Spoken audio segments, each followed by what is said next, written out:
Hi, I'm Nancy Jo Klapak, and I am the program director at the North Coastal Art Gallery in beautiful downtown Carlsbad, and I'm very happy to welcome Kathleen Scoggins. Well, I'm happy to be here today. Who has been our judge for our annual abstract show, as well as a multimedia regular show. Our gallery is just jam-packed, right? Gorgeous paintings, and I so enjoyed myself. Well, before we start with your demo, I understand you're going to do some really exciting things with mixed media. Well, I hope so. Kathleen has been, she's a feature of the San Diego area. Everybody knows her. She's a wonderful teacher and judge. And we're so thrilled to have you here today. And before we start, can you just tell us a little bit about this abstract show and a little bit of the criteria, what you kept in mind as you judged? Absolutely. First of all, I want to say it was an absolute delight to judge it. And I so enjoyed having so many mediums and so many different styles of abstract. And it ran the gamut from semi-representational to totally non-objective abstract. Right. And that was really, really fun.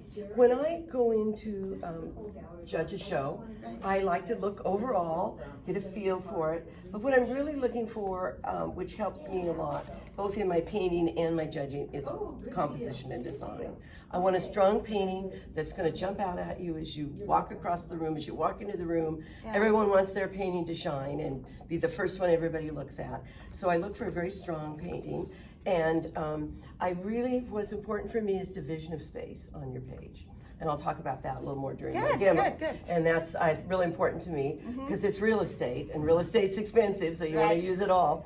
And of course, I look for all the principles and elements and things like value and color combinations and line and unity and texture, those kinds of things. Are those elements used to make it a strong painting? Then does it tell a story? Is there something that draws me in? Is there a mystery to the painting? Is there something different? Is there something that makes it different from the other paintings, from other work? So that's kind of what I look for with abstracts. As far as the regular show, it was just great because, you know, from sculpture to photography to the digital and then the painting, the mixed media, it's just all great, and I really enjoyed it, and lots of wonderful work, great variety. And you know what? There's something for everybody in this gallery because it is so diverse, and there is so many different styles, and there's everything from somewhat representational to totally abstract, and along with the 3D work. And so I think it's really what makes this a really wonderful gallery. Well, thank you. So I enjoyed it, and it was very difficult, both the abstract show and in your regular show. You had so many wonderful pieces that it was really hard to make decisions. So it's lovely to see so much quality in one place. So congrats to all those artists out there. Good, thank you. So we're going to have you take it away with this demo. And should you so desire to stop at any point during the demo, we can do that, and you stick with us, people, because you don't want to miss a word of what she has to say. Really, I have taken several of her workshops, and I have learned and grown so much. So I'll jump in occasionally. And please ask any questions, and even if you probably know the answer, but if some of you think to make it easier for the novice who wants to. So there you go. Okay. Well, I am an abstract artist, and I do some bit with some representational, but lately I've been doing mostly non-representational, which means there really isn't a subject matter, because I just really enjoy shapes. And I think shapes, no matter what your style, whether you're a photographer, a painter, a sculptor, it's really all about shape. And I think you need to think about shapes. And Ed Whitney, who was a fabulous watercolor teacher, it talks a lot about shape and how important it is. So that's something, if you're an budding artist out there, or even one, just think about your shapes. And I talked about division of space, and we'll get into that as I start my painting a little bit. But everybody says, where do I start? I don't know, how do I start an abstract? What are the ways to do it? So there are lots of methods that I use to think about where I want my painting. And this one is what I call a format. And there's many, I hope that reflection isn't too much on that, you can see that. These are design formats, and there's many different ones. There's many, you'll see these in lots of different places. And but this is a good place. I have one of these hanging above my painting table because if I walk out and say, oh, what am I gonna do? I can look up there and you get an idea, and it's just a place to launch you from. But the one thing nice about these, if you kind of study them and look at them, they're all solid, you know, designed with composition in mind. And if you go through galleries or museums, think about these different formats, and you will start recognizing that even the old masters used many of these formats in their paintings. Mm-hmm. So even though they were realistic, they still use, there's some semblance of these design formats, and they can also be combined. So this is one place you can start. So that's a template for composition. A template for composition. So that's one area to have. Okay, another one is take a photo of your own paintings, if you do. I always use black and white because if I use this as a launching pad, I don't want to have color interfere. And even if I'm taking pictures of flowers, I print them in black and white because I don't want to be influenced by the local color. Because abstracting, if you just painted a really gorgeous, fairly realistic flower painting, but painted it a non-realistic color or put odd texture in it, that would be abstracting a floral. Mm-hmm. So, but another way you can find really good composition, these are little L's. I just make them out of Bristol board or old watercolor paper, anything. And you can just lay them in to a painting and just move them around. If you're gonna do a square painting, which I'm gonna do today, you can just move them and find compositions right in there, like that. So look at that. That's not, what did I do that, about 10 seconds? Look at that, you've got value, you've got shapes going off the page, you've got variety in shape. Variety of shape, you've got large shapes, you've got, an oblique. Let me talk about shapes and the direction they go. You have horizontal shapes, which are very serene, they represent kind of quiet. So very often landscapes, we sometimes put landscapes in our bedrooms because they're quiet, they're peaceful. There are usually more horizontal shapes in them. Mm-hmm. Then there's vertical, which is kind of more like if you think of flowers or trees, that's growth and spring and alive and movement. But the most dramatic one is an oblique or a slanted. They are exciting. And so you notice I twisted this. If I did it straight, it's not nearly as excited as I made those shapes a little more oblique. So this is another way you could just do a quick sketch. I'm gonna show you on this how I would do that. And so if I find something I like, I just take this down, set it aside, and go from there. The other thing, I love nature, and I love rocks, and nature has fabulous shapes in it. Rocks, mountains, pebbles, things I take pictures of foliage and leaves and things on the ground have all kinds of shapes in them. So there's 3 quick ways that you can just start an abstract. So there's no excuse for not getting started, and I don't want to hear anything about the white of the paper scares me. So, because it should not. You're an artist. To do the cracks in the sidewalk. That's a fabulous way. Because the lines running are different widths, and the shapes are. And they're natural forming shapes. Right. And when we get too hung up on drawing and getting everything perfect, we lose that spontaneity, and nature has all that spontaneity in it. So if I were going to, let's say I was going to do this painting. Let's say I like that with that little, I call this another thing, the linking of the shapes to the edge of the painting. Right. I'm not sure I like that, but I love how that's linking up. There's some nice big darks. And sketching and drawing is very important. But when I start an abstract, I want to be loose and ready to go. So I don't spend a lot of time doing a detailed drawing at all. But the important thing to do is, let's say I'm going to do a square. So these are the 4 most important lines. Draw whatever shape your surface is, whether it's paper or board or whatever. If you're going to do a rectangle, then do your sketch in a rectangle. But this is as close as I would come to. Now, this is it kind of cuts off that corner. Right. So I might do something different up there than have those lines up there. Mm-hmm. And then I make sure my little shapes are going here, make a smaller shape here, have another one cutting in here. And I like here where it's like kind of negative, it looks like negative painting behind there. So I want to make sure and have some little sections and paint behind, because that gives your painting depth. And so I want to remember to do that. Let's see.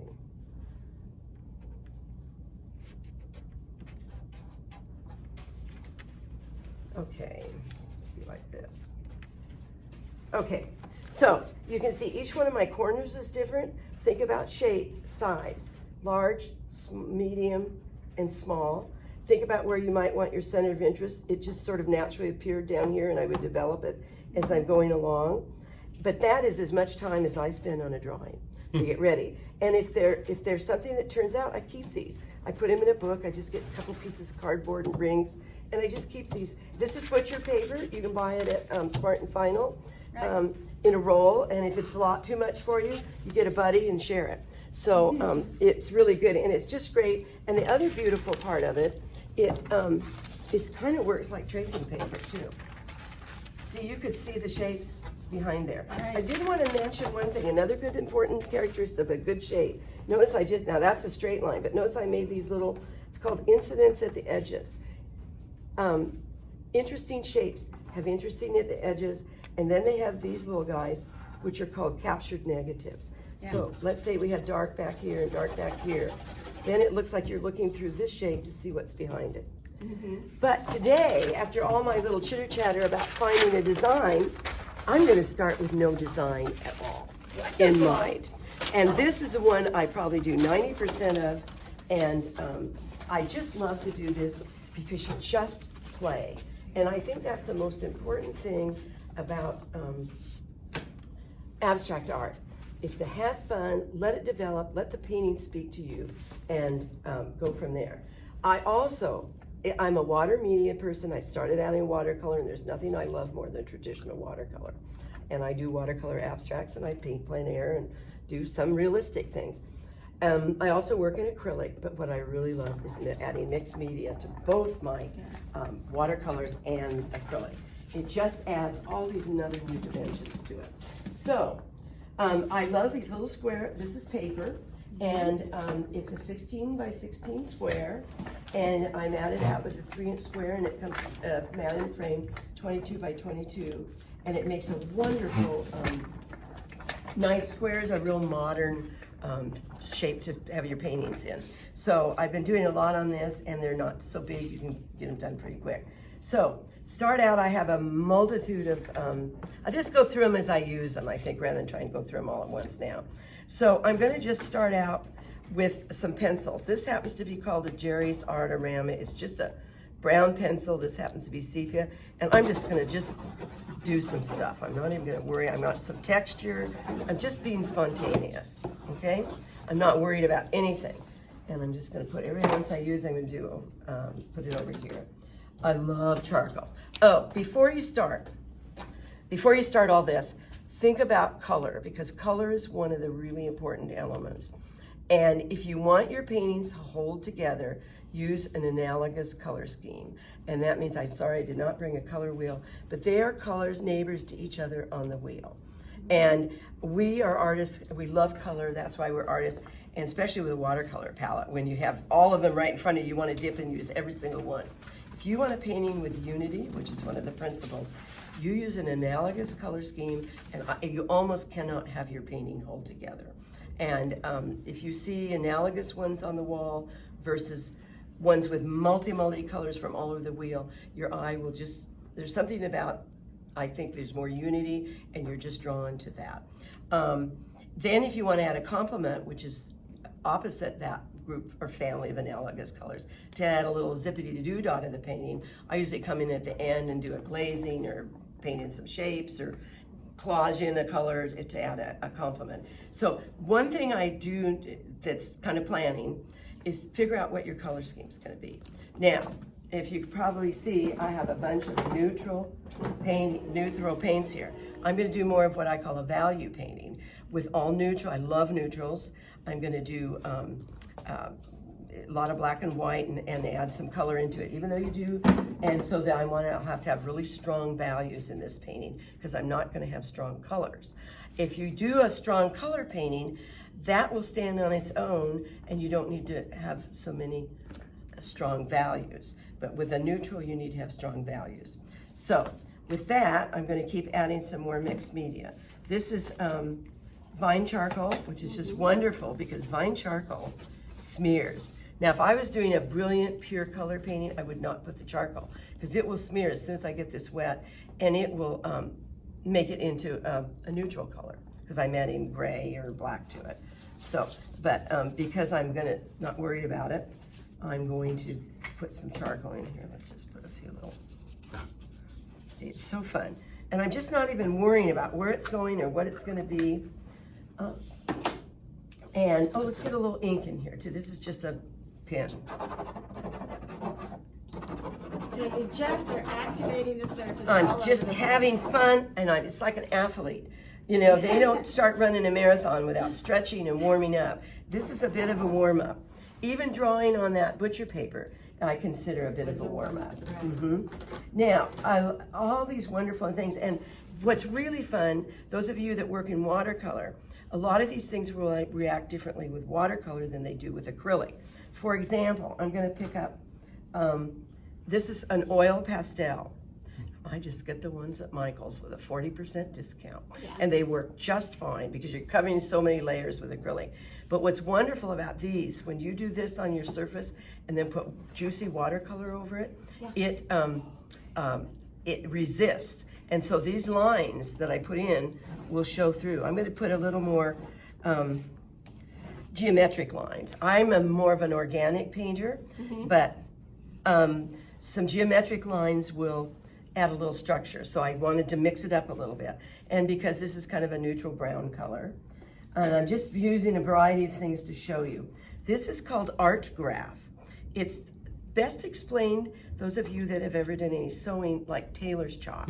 It's not a pure chalk, but it has some oil in it. Yeah. And it also will resist with watercolor, but it's very water soluble. Is this the Portuguese product? Isn't art graph from Portugal? You know, good question. I'm not yes, sure. It is. It says Portugal right on here. Yeah, it's from Portugal. Yes, yeah. And it's a wonderful, and you'll see, I'm going to do some on its side. It will smear, it will run when I add water to this. Gorgeous. And it's really when they come in neutral colors and primaries.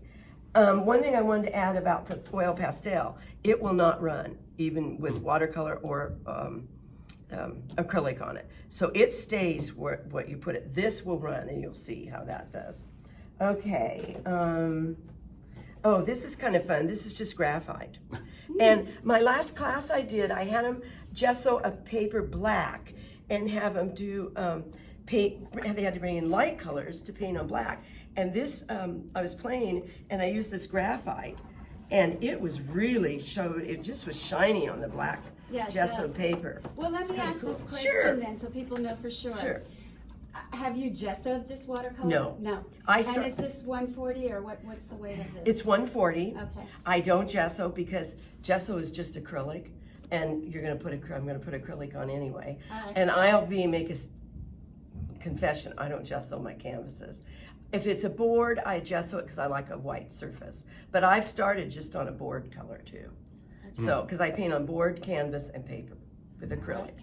So, besides, I'm kind of impatient and I like to get moving, and it's, anything that speed up the process, and gessoing doesn't speed up the process. Now, my favorite thing of all, and you know what I'm going to say because you've done this. This is a Stabilo pencil, and they're just wonderful. They're very water soluble, and they make fabulous. This is what they are very water soluble.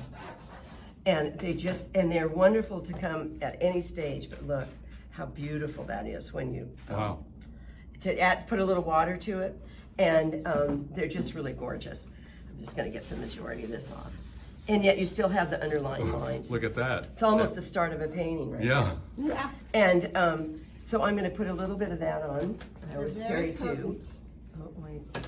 Yeah. Maybe not. That's right. Okay.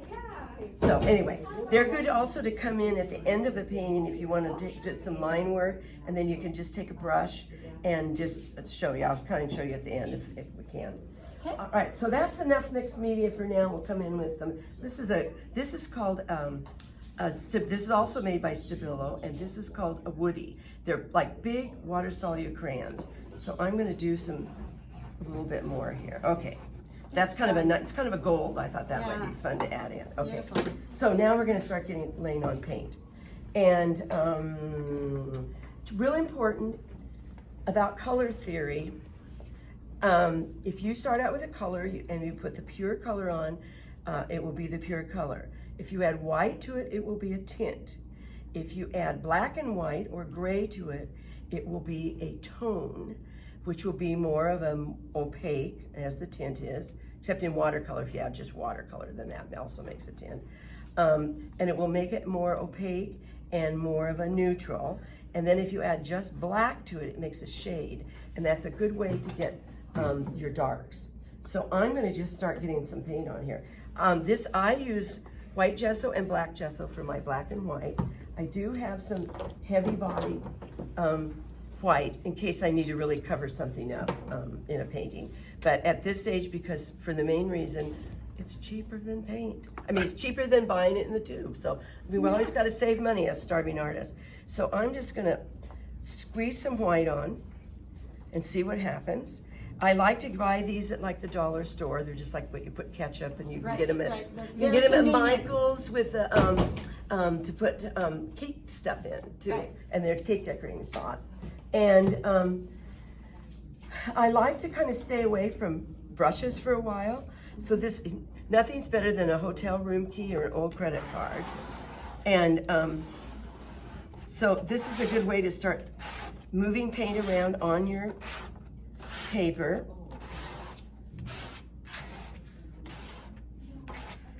And I'm going to add a little bit of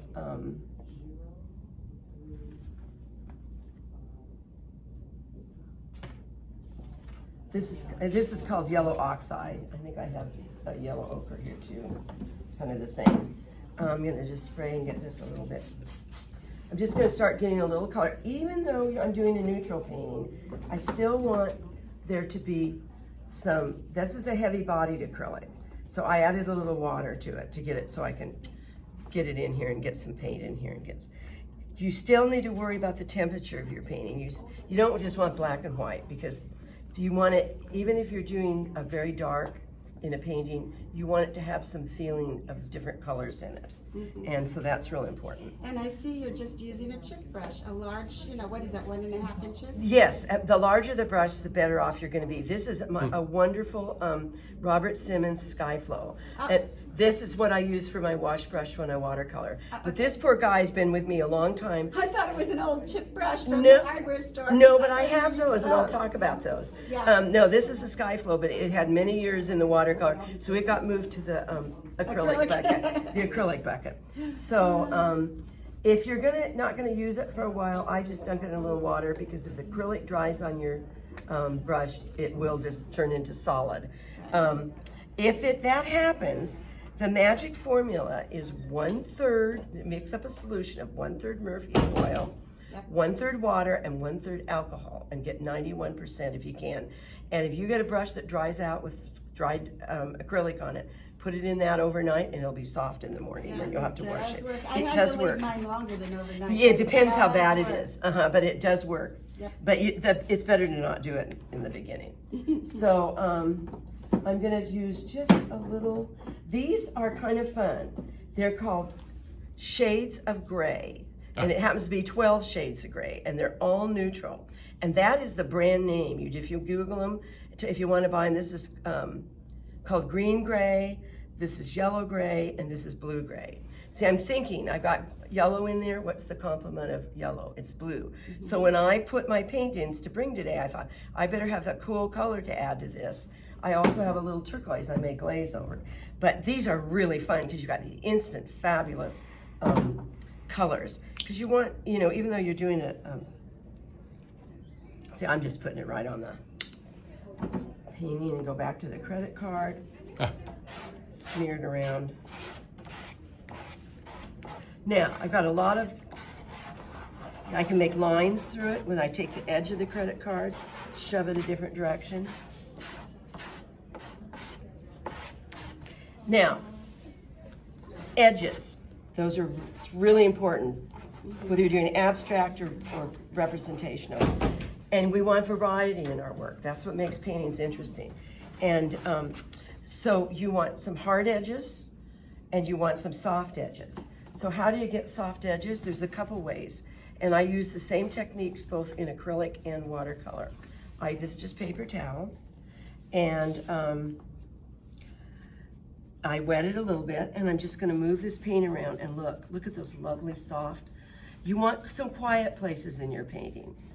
And so look at how I can get these lovely soft. Now now there's variety. That all look kind of the same. Boring. We have a saying, you don't want it to be ordinary and you don't want it to be boring. So, and that means you don't want it borinary. So, and one of the ways to do that is add variety. Now see when I add white over that paint, how it changed it? So I not only have an edge change, I have a value change. So, do you have any questions out there from the peanut gallery? Not yet. Okay. This is fascinating. Yeah, now see, this is the art graph that I scraped on there. And you can see how that's, it gives some texture. Go I ahead. do have one suggestion. I think it might Yes. be nice for our viewers. Yes. Could you just take one or two of your paintings over there? I know they're not matted out. Okay. But to show that this is the start. This is the start. And that's what comes out of it. Sure, sure.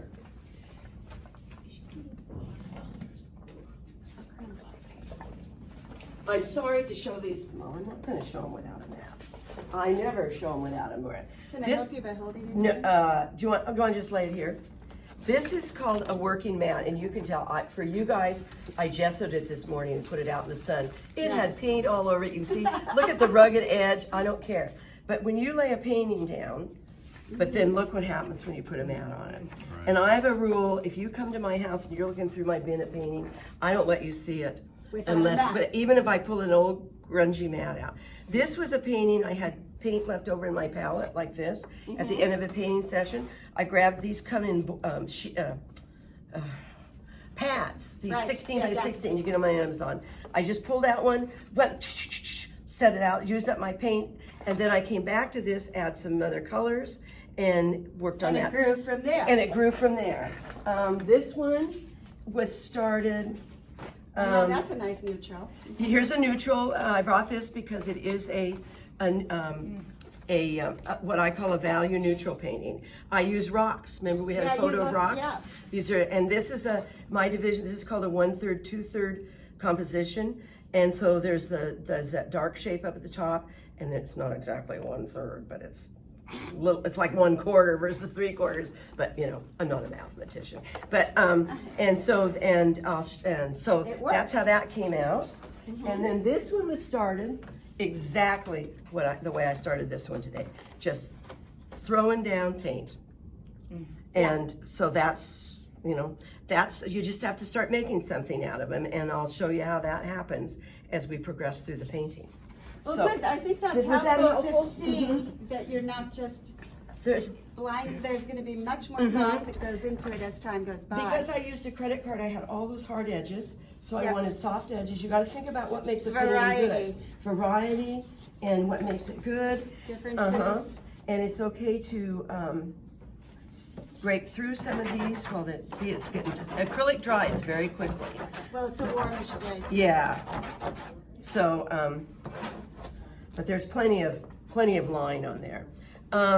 So I think even at this spot, I've left some white of the paper, and there's some line going through that. There could be an interesting, maybe this might be a center of interest. Do it in one of these quadrants, not in the middle. Because you should develop a center of interest, but what's really important is to have the viewer's eye go through the painting. And you want the whole painting to be interesting. You need places of rest. This is already looking like a place where it might be an area of rest. And so I kind of stay away from where I think my center of interest is going to be, and I develop that at the end. But at this stage, one of the things I love is collage. And because I belong to watercolor societies, and most of them have rules that you, everything you have to paint. I paint my own papers. Some people use commercial papers. What I love is when you get fish and chips and they have that, looks like newsprint in the fish and chips. I always say, do you have any extra of those in the kitchen? And I take a pile home because I love the printing. They're really fun. And I will throw a little of those in and you can probably get by, but I prefer to do mostly my own. And that's a whole nother lesson, is making collage papers. Right. And I have a lot of neutral ones. So I'm looking for something that sort of will work with this. This might be so this is a good time. I just put collage on at this point. And how do you get it to stick down? Oh, I'm gonna show you that. Okay, let's see. Tear it. Sometimes I cut it, but I really prefer tearing. And I don't have many rules when I paint, but one of them is if you do something, notice when I added this kind of raw sienna color, burnt sienna color, I put it several places. And when I added that, I did it several places. If you do something, whether it's a color, a mark, a texture, repeat it in the painting. You don't want something that's gonna stand out and be isolated in the painting. So I think this might work up in here. And I'm gonna add something down in this area. So you can see they kind of balance each other. Right. And what I do is I have, these are old Trader Joe's, Cheap Joe's used to give you these brushes. Yeah. They're just really cruddy brushes.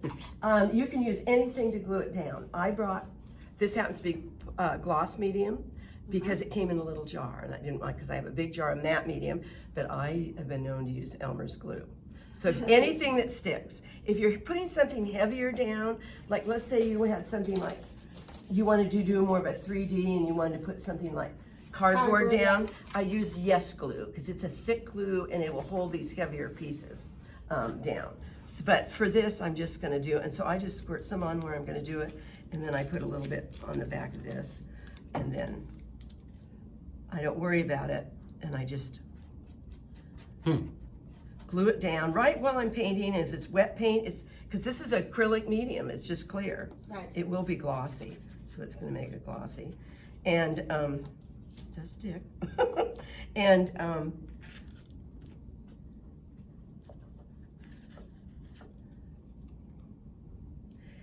so I'm just adding another element of interesting things to the work. Now, the one thing about collage is I don't want somebody to say, "Oh, look, they collaged paper on there." You don't want that. Now, also, because you want it to be part of the paint. You want it integrated. You want it integrated and be one zen. Everything needs to look like it belongs there, and it's where's my other? Here, I just use a credit card, a clean one, to I just give it a little swish like that to make sure it's well adhered and flat. And then no bubbles underneath. Yeah, and you know what? I don't even care if there's bubbles. I just want to make sure it sticks, because I don't want to come back and be matting the painting and then see the collage piece sticking up. Yeah. But so you see already, this is very different than what I've done. So it's adding another element. And what I do at this point is usually take I'm getting a lot of the moisture, the water out of this brush. I usually take a color that I've used in it and start painting over just a bits of it. So it looks like it's already, see, look how it's integrated. You could do white, you could do a light, you could pick anything. But you want it to be, so it still has that texture and the shape of the collage. And I could add some more, but for right now, we'll leave that. At this point, I think it's time to add some darks. If you look at this and you squint your eyes, except for the dark line, right now. You certainly may. Okay, I'm looking at this. As you look at your painting as it develops, I'm not done with this yet, I may use more. As you look at your painting as it develops, value is something to really start addressing soon. And I know a lot of times with watercolor, you do, your lightest light and you go to your darkest dark. Even when I'm painting with watercolor, I get in with my darks right off the bat, because it starts getting your shapes in there, it starts developing the overall value pattern of the painting, and it just brings it together quicker. Now, this is black gesso. I'm gonna mix up, it didn't want to come out its little top. Oh, that's thick. Oh, I think I need to address that. That it'll work just fine. And remember I said if you want a tone, shade, you mix a color with black to get some darks. Because, you know, if you just put black on there, it's going to be kind of dead. So we don't want that. So I'm going to just put some of this shades of gray, yellow gray in here and mix that with the black. And it's already, you can see this is very opaque. All of these are opaque, and that's what makes them wonderful. Because look what happens. This is almost transparent. And if you take an opaque and put it next to a transparent, look how that pops out. Now it's not a very bright transparent. But still, you can But see you can it. see how that, and look, I've created a little shape there. Right. But yeah, next to here, it just pops. And so opaques are wonderful, and even my watercolor. I have a whole separate palette that has all opaque paints and it has white gouache in it. So there are no rules about that. Unless you're entering a transparent watercolor society show. Then there are rules. Then you can't use all that. But so I'm just gonna see how I added just a little black and see how that changed it. Yeah. You can make great yellows, but that not only grayed it down even more, even though it's pretty neutral, I need some darks. But it's gonna boost the value. It's gonna boost the value, and that's what I'm working on right now. I call this khaki, and I just love like that. it, yeah. So this is way too small of a brush. So we'll do this brush. Now, I start with my corners. Now, except for collaging on that piece, I stayed away from my center of interest. Now here's a natural shape. So I'm just gonna come in here. See that white shape? I think that came with the credit card. And vary your colors a little bit. You know, I'll probably get a little of this and put in. Soften some of your edges. See, now I'm getting some grays in here. And this is a great time to take and texture because there's a lot of stuff underneath here. You still have a big glob of white there, don't you? Is that what created the... Here?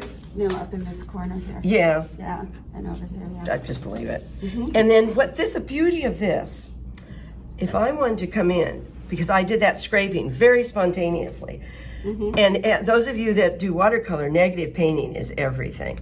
Then I can follow those lines of that interesting spontaneous shape I made, come in and make even some darker.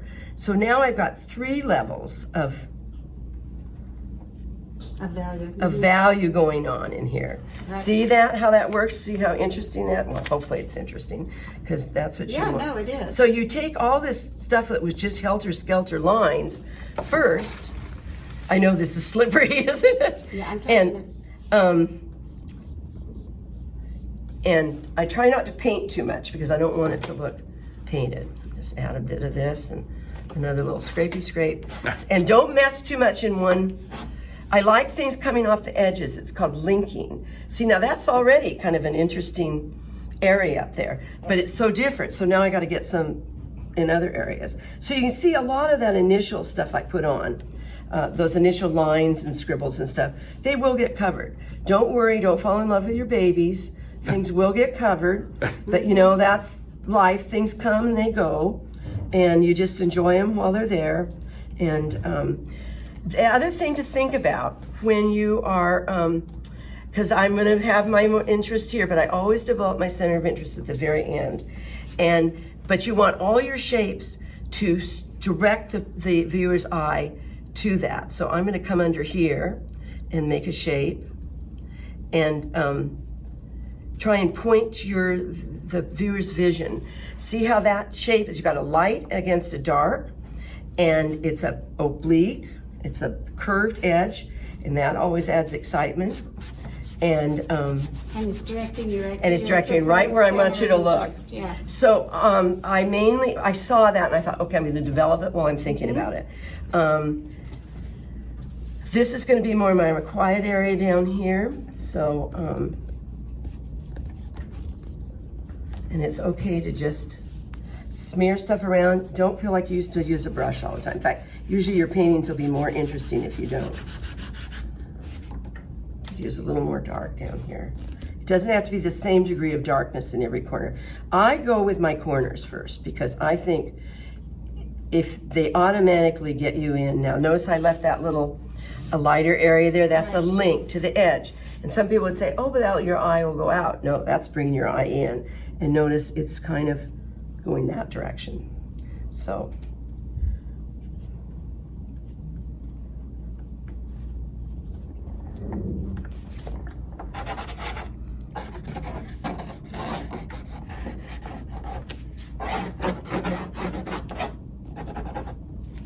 That's kind of pointing to that little area of interest there where I did that collage. Okay, so I keep moving around. Don't spend too much time in one area because you can get kind of hung up. I like kind of this, I like that color to show. Do you paint every day? No, I should, I do. I'm on the board of the San Diego Watercolor Society, and it keeps me very busy. Sure. I feel like I have a job. White here. But no, I don't, and I wish I did. I'm just curious, you know, how many of these you turn out, and are there ever any groaners in there that you just really wouldn't show to anybody? Well, you know and what do you do with them? What I did, I had a watercolor, and I did not like it, but it had some beautiful, brilliant color on it, but the rest of the painting was not worth anything. I added some white because I want some light areas in here. And it sat there for a while and I did not like it. Finally, I got out my acrylics and I painted over it, and with a lot of opaque acrylics, but it just made that brilliant. It had some magentas and colors that I had magentas and oranges all in all in that family. And see, now I like how that line from below is coming through, so I'm going to try and keep that. So see, there's some kind of little quiet area down here.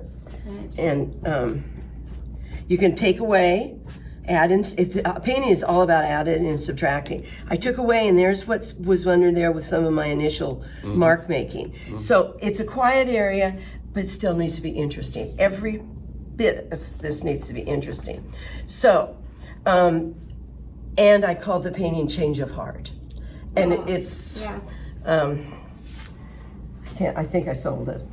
So with acrylic, you can go over everything. Now, because I want my center of interest to be developed, the ways to develop a center of interest are have interesting texture, which I got with the collage, have smaller shapes than you have elsewhere in your painting. You can have, and greater value. So I'm coming in here with almost pure black. And I'm gonna make a real dark corner up here. Now I've kept pretty,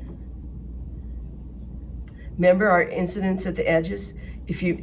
I'm worried about the negative shape. More than what I'm painting, I'm worried about this shape that's gonna show light underneath. So I wanna have some interesting edges. I want some nice obliques, and I want it pointing right to that. Now, the wonderful part about all these lines under, it's almost like painting by number. That has already told me right here, there's a wonderful line to come in here and just follow that line. I'm gonna leave a little break in it, bring it right to the edge, make that an irregular shape.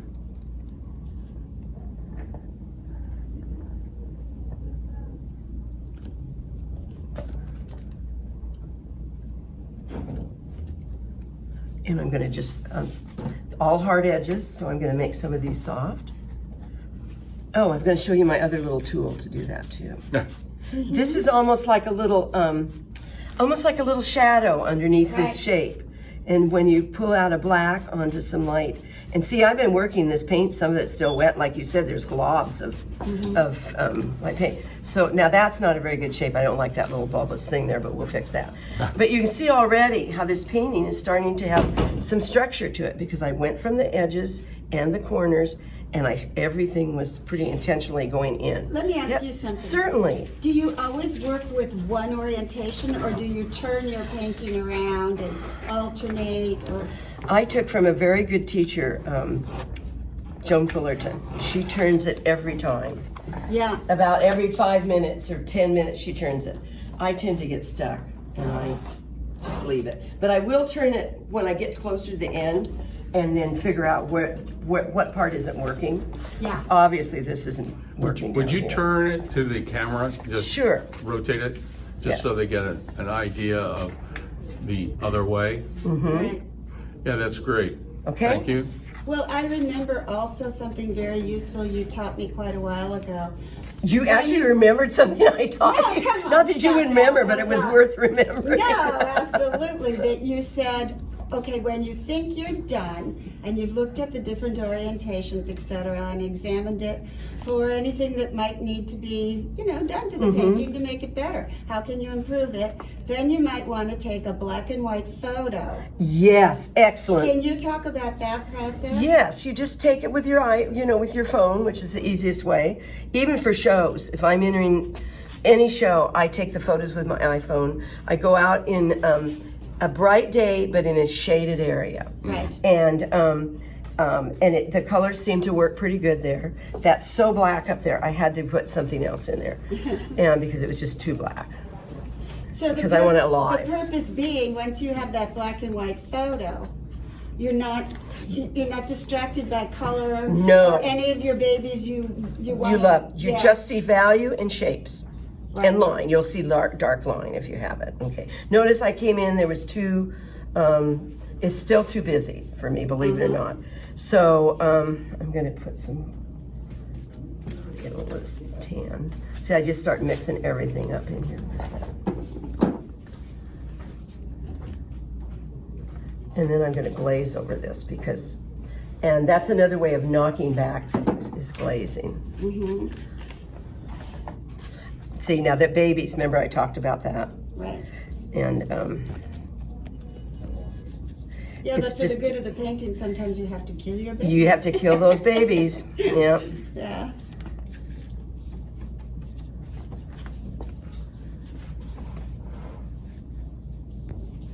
You don't need stuff going on every place in the painting because it can be tiring to a viewer.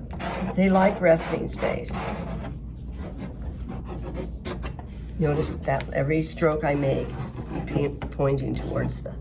Center of interest. See, that got dry up there. It is, and that's a really hard edge. And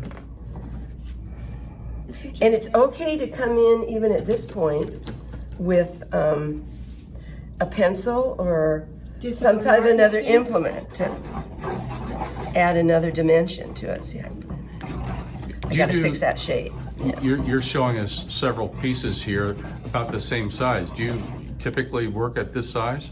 Some, but I also do big. You do. I do big, and I don't do much smaller than this. Rarely quarter sheets, half and full sheet watercolor, and then this because I like.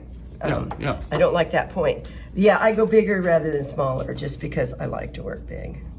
See, now there's a perfect opportunity to have that dark. Now I'm going to speak to something that's near and dear to you. This is something I tell all my students.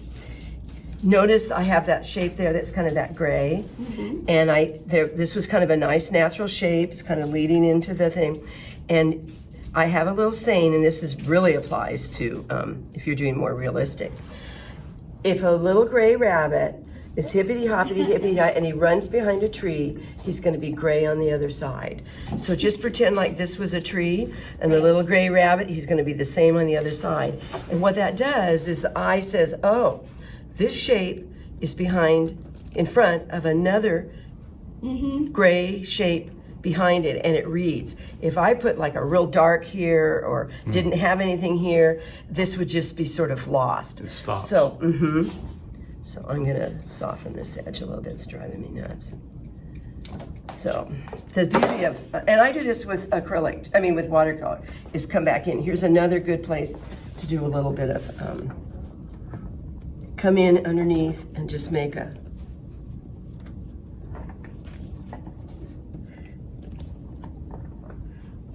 I'll just kind of, see these shapes are already, with these lines I've done, are almost, so I'm just kind of painting in the lines.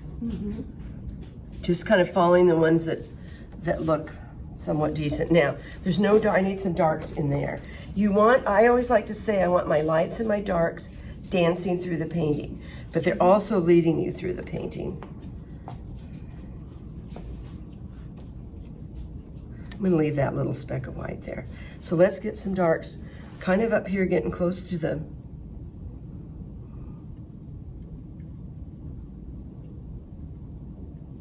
how are we doing on time? You've got about another 15 minutes. Okay, good. See, adding some real dark darks in there. See, there's another link. And you've got, I'm gonna add a little bit over here because the rabbit, you know, the little gray rabbit, he's black now. So it looks like it's behind. I could darken up these corners. So now I've got multi-levels of value in this. Though I watch those little dibby dabbies. I'm dibby dabbing, you don't wanna do that.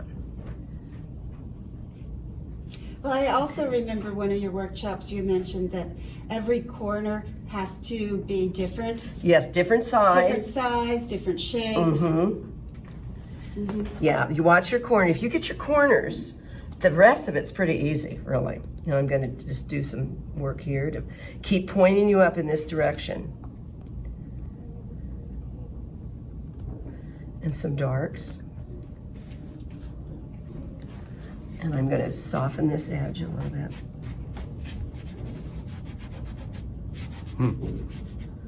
You don't want all, I prefer soft edges to hard edges that's the organic painter in me. But, once in a while I'll do a real geometric. And if a painting gets away from me and it's too busy and too much, I will just do a nice grid geometric. In fact, I'll show you how I would deal with that. I don't want too much going on down here, but just enough to keep some interest down in that corner. So your eye, it's kind of going to be busy up here, and it comes around and has a little something to stop you and keep you on the journey. Because that's you. The name of the game is you want the viewer or the judge or the buyer to stay at your painting longer than everybody else's. And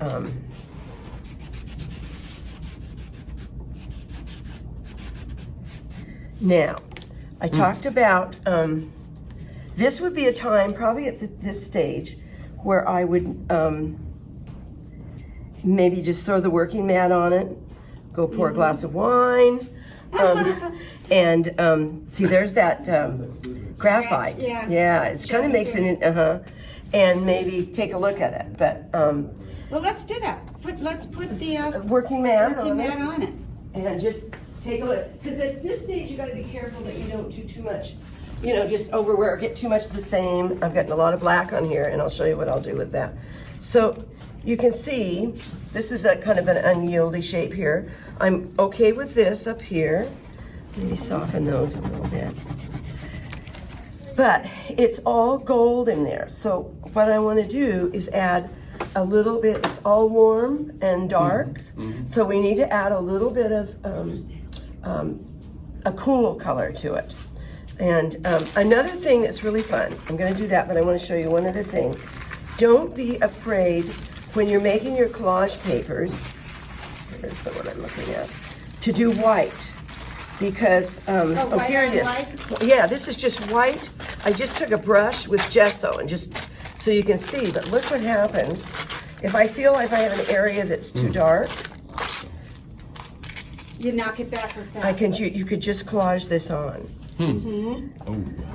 And so let's do it. There's no harm, because you know what? If I don't like it, I can always paint over it. Let's see, where's my little pointy little, oh, here. Because that's kind of a big dark spot right there, kind of not very, I should tear that a little bit and make it a little more interesting. And I want it to kind of point to the,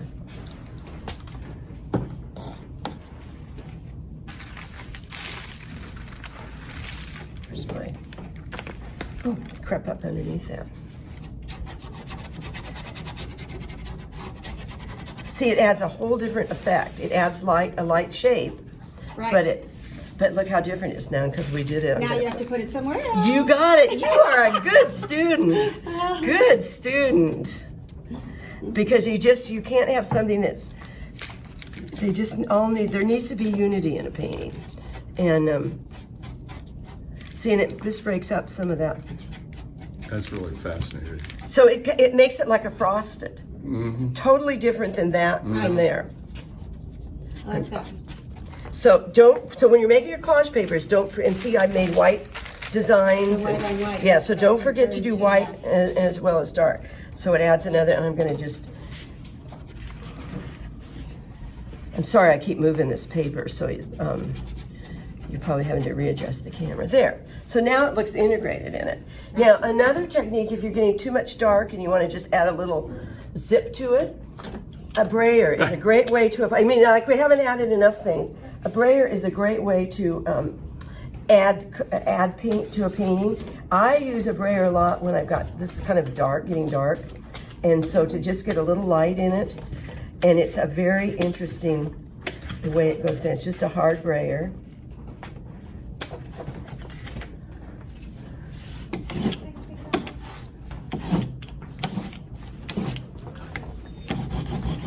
See, it adds just a totally different texture Yeah. to it. And just play with these things. Just take an old painting and just start. Wow. So doing this stuff. Okay. So now, and see how that pure white added some life back to that painting. Okay. Now we talked about adding a little bit of a little cool color to this because it definitely needs cool. I have a couple options. I could add a cool opaque, which this is called blue gray in the 12 shades of gray. Or this is a liquid acrylic teal, which is a semi-opaque paint. And this is phthalo turquoise, which is very transparent. And, you just try something. And see how it does. This, you can see that, but it's very dark. This makes fabulous transparent darks. Yeah, that's one of my favorites. It's a great color. Yeah. And it's a gorgeous turquoise. And this is like a clear, because there's so much opaque in here, I think it could do well with some transparent glazes. I'm going to start near my center of interest because now when you add blue to yellow, you're going to get some green, but that's all right. Yeah. I'm just glazing. And I do it quite lightly to begin with because I still don't like that shape. Let's do this. I didn't go back and correct that. Now, I put some up here, just lightly over it. It's still wet underneath, but you can see that really made A difference. it just made it some, and I did it over the white. Look at over the white, it's really, It pops more. yeah.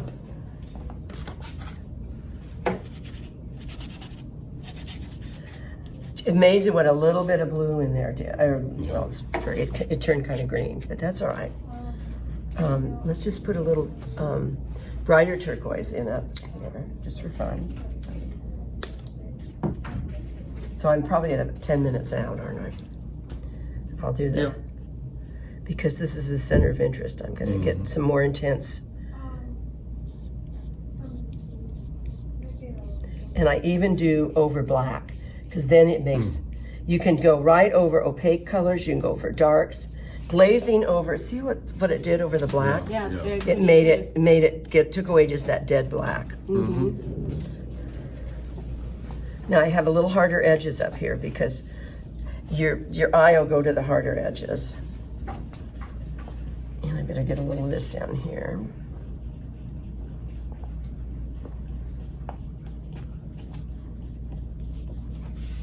Maybe a titch down here. Ooh, too much. So you just, and I like that, just kind of, that's just wet enough, it just looks like it belongs in there. Okay. Now, this is, notice painted pretty quick. Now here's when I slow down. That's kind of an unyieldy color right there. Unyieldy shape. I don't like that. So I just come in and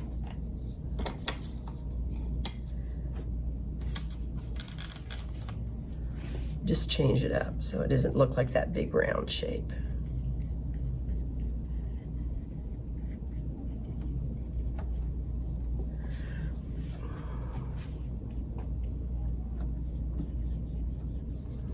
If you want to quiet down an area, you just mix up a light mixture of, it's just maybe a light white, a thin white, a big brush. A good way to, I call it knocking back. This is still a pretty busy painting for me. I like quieter paintings. And just mix up a juicy, I got to put quite a bit of dark in here, so I'm going to knock it back with a light. So you can see how juicy that is. Right. And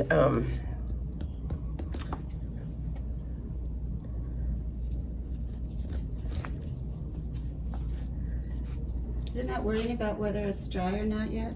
oh, I suppose if you wanted to do this perfect, you'd let it dry, but we've got a time limit here. I got to. So do a little bit of the same around. Now see how that became one big shape, and it's knocked back compared to the shapes around it, just by putting a little bit of an opaque on there. Okay. So now you've got a little resting spot. Okay. The other thing is really fun, and I mean, I'm showing you every technique. You don't have to use every one of these on. Still don't like that big shape. Keeps popping up at me. I'll fix you. I'll put white over you. Yeah. There. Now it went bye-bye. Obliterated. There.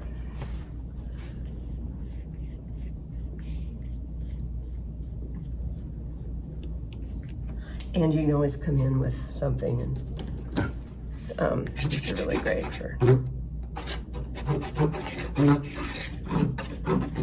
Add just a little something. You don't want to add too much because then you make them busy again. But some darks in here because I kind of, oops.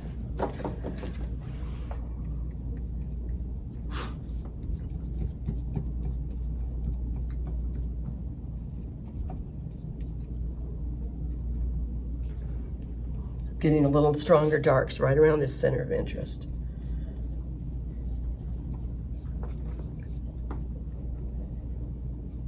I've got that color on my brush, so I want it to be.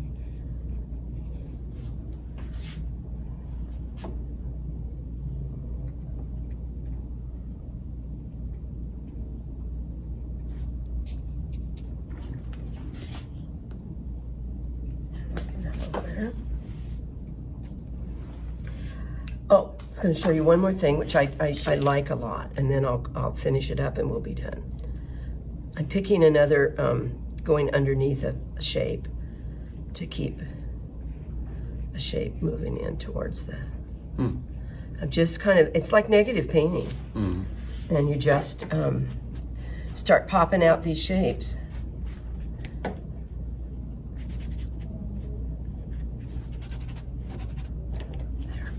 See, now it's leading. Also, I'm kind of developing a 1/3, 2/3, because this is more of the same down here, and this is a little darker up here. I tend to do that. And of course, you can just keep going with acrylic. Now, one thing I want to show you is drips, which are just great fun too. I'm not saying. I was going to ask about drips. I wouldn't say to always put them in every one, but.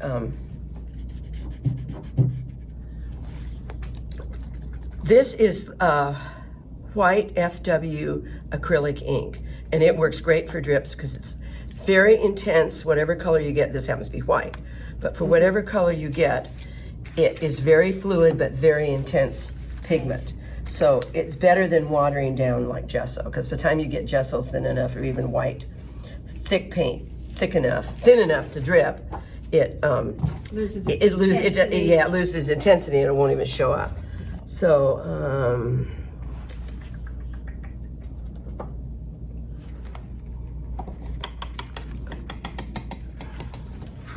Let's just see what happens here. I put a little water just to get, so it'll start flowing. Let's just do one and see what happens.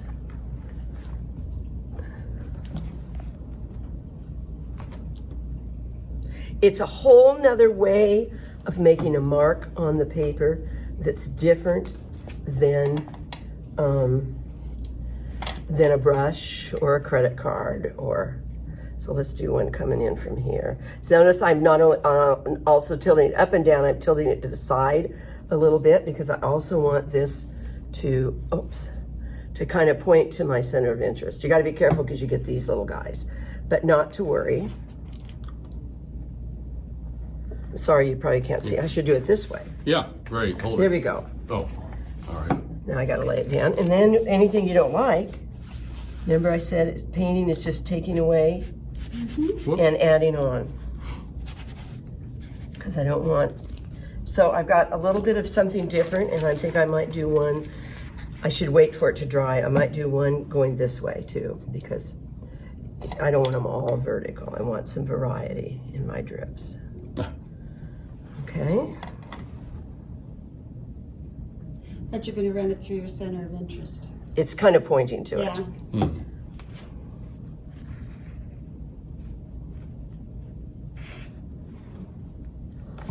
So it adds kind of another dimension to the painting. Can you flip it toward me? I sure can. There we go. Now, at this point, if I were at home, I'd sit and let it just do its thing. But we're going to try and finish up. So this is one more. Oh, I didn't bring the color I wanted. Oh well. Let's just use black and gray. Maybe some. Let's do some black and gray. These are Posca pins, and they are acrylic pins. You get them in boxes. There's different sizes with more. The bigger the size, the more color, and they are addictive. Yeah. And they're really fun, and it's better to have it all dry, but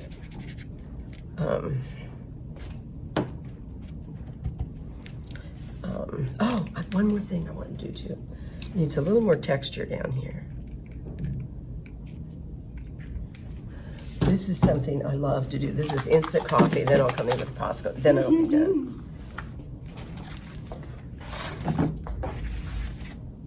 This is just instant coffee and go to the dollar store. Don't use Good Via. This adds yet one more dimension of texture to a piece of art. It's got to be on wet. Now, if it's wet acrylic, that's fine too. It's going to be good over that white paint. And if you don't think you've got it wet enough, you can just Spritz it. you got it. Hey, for a photographer, Not bad. you're not bad.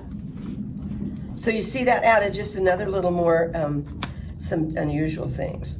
This needs some lighter areas. As I'm looking back, it's a dark painting. So I would come in after this was all dry and do some, well, you know what, we might be able to. You can use your Posca pen. How do you say it, Posca? Yeah, I'm not sure which way, but I say Posca. You have to shake it, you get arm exercise, and then you gotta make sure the paint comes out. I might have grabbed it, there it comes. If you want just line, it's a different kind of line than the drip. If I want to do a shape,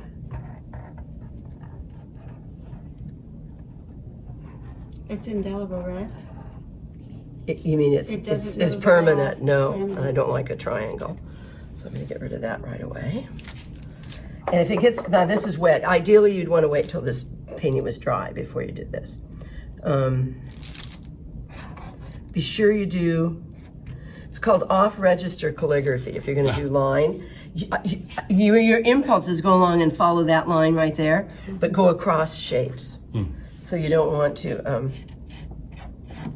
see what a different line it is than the drip. So it gives variety to paint. Even adding that little white to that brightened that painting up a bit.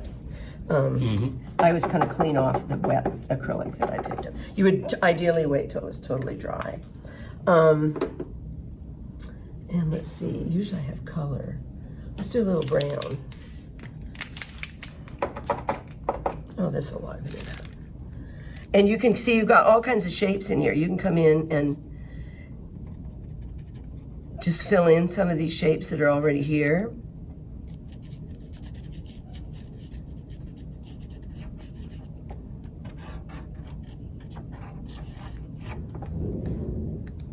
I like a little bit of circle going on. You got to be careful at this point because it's so much fun, you can just get a little too much going on. So this is, you should do with a little, I love the turquoise and this brown together. And then black is always good to really pop things out. And this is the time you want to just really come in and define some shapes. And get, oh, that's really wet. It's wet all over. Now I could use black paint, but I can get, you can get some real dark darks. See how I'm doing smaller shapes here? And they're, It takes you to the point of interest. because you are the master of your universe, when you're the artist, and you control your deal is to control the viewer, and you want him to stay in your painting longer than anybody else's. See, just that little bit of dark in there, I think makes a difference. I've got some kind of organic, and I've got some sort of geometric shapes going on.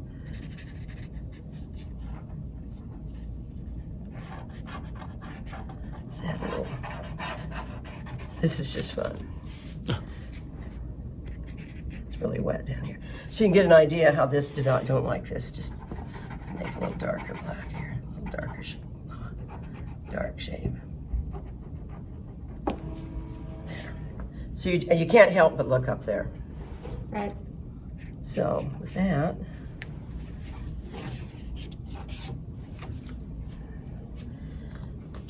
and I would probably come in and now I lighten that and I put some white in, and then I probably come in and do a few, just darken up a few of these shapes in here to just add a little more value and really push it. Because I don't want all the dark in one area. And remember I said, whoops, there's that wonderful oblique. I gotta be careful not to lose that. I said the lights and darks dance through I want them dancing through the painting. There.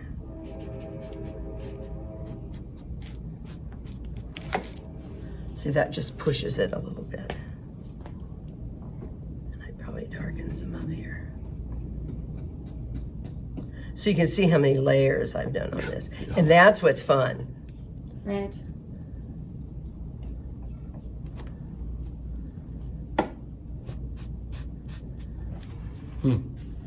Darkened. See, I have a little bit of light on there. And then you can always come in and break things up a little bit. But, so with that, let's put this is when a little bit dark down here. Because I don't want all my dark at the top. There's darks and then there's darks. You know what I mean? Right. How long do you leave the coffee on for? Oh, it's there forever. Till it dries. And it dries with kind of a shine, which is kind of cool. But it doesn't adhere itself. It does. Oh, it does? It stays, yeah. Oh, wow. And it stays pretty good too. Now see, having just that one dark shape up in there kind of pushes you back up. This corner. Really, without coating it with anything, it will stay on there. When it's hung and totally, it's vertical on a wall, it's not going to slide off eventually. No, because it just dries. Here's the rabbit. I want a little dark on the other side of this shape. Yep. So now you've got this shape coming down, and you've got a darker shape behind it, showing that it's multi-levels of depth to the painting. Now let's get some of this. This is the time that you put a mat on it, put it up on an easel, sit back and look at it, or just do it. Let's see, where's my... It's right there against the... Oh, here it is. See, that's the other side. Okay. Oh, wait a minute here. This is kind of, you catch little areas that are... Oh, that's beautiful. And the nice part about I'm matting in a bit, so I got a little room to you know, move things around, work with it. If there's an edge I don't like, now I would probably develop this a little bit more, but that's what takes time. That's when you have to kind of think about what shapes you want to do. I might even collage another piece in there. But for right now, I think the basic structure of the painting is okay. It's still a little dark for me, so I think I would add some real lights in here to just give it a little more life. It just could use a little more life. Right. This has got a lot of real kind of opaque, more muted colors. So it's a, you know, a little quieter painting, but. Well, it's beautiful. Well, Thank you thank so you. much. Thank you for having me. This is so great. This is- This has been Kathleen Scoggins at the North Coastal Art Gallery in Carlsbad. Come to downtown Carlsbad Beautiful and check out her work.